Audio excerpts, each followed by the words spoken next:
Hello, this is going to be a quick demo for Lab 8. This is going to be even shorter than usual, I think, because of the simple nature of this lab as far as the demo goes. But basically, I have the microcontroller set up over here, and I have, if we look closely, a 270 ohm resistor that's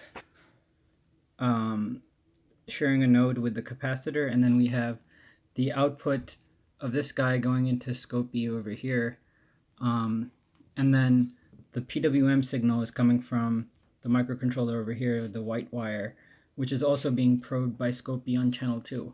The wiring's a little messy, but you get the gist of it. You can ignore the rest of the stuff. We're not going to be using any of these LEDs or these push buttons.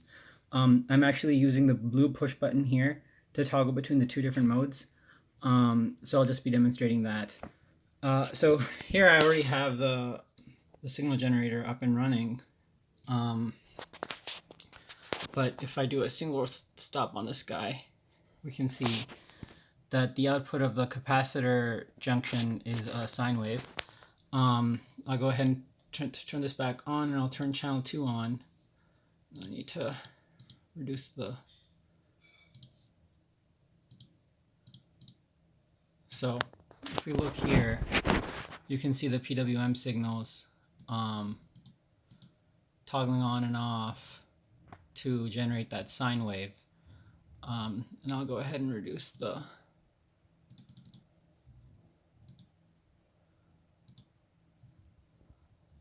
So this is, I guess, what it looks like. Let me zoom out a little.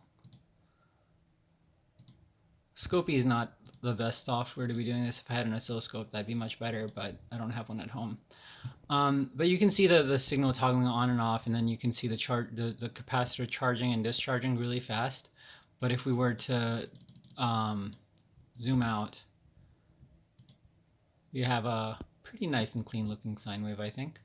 And then if I were to measure this, you'd see that it has a period of about 94 hertz. So it's a relatively slow sine wave.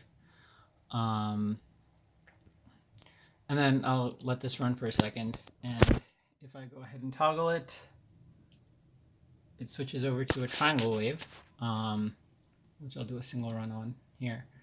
And zoom in, so you can see again that's a sine wave. Sorry, a triangle wave, and we have a bunch of the PWM signals toggling on and off, and I'll zoom in a little to give you a better idea of what that looks like here. Those PWM signals are charging on and off. And that's the triangle wave there. And then if I just leave it running, if I press this button, it should change to a sine wave, and then if I press it again, we have the triangle wave.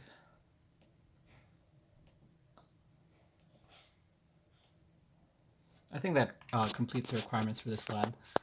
Thanks. I'll walk through the code in the code walkthrough video that I'm going to provide, so look forward to that. Thank you.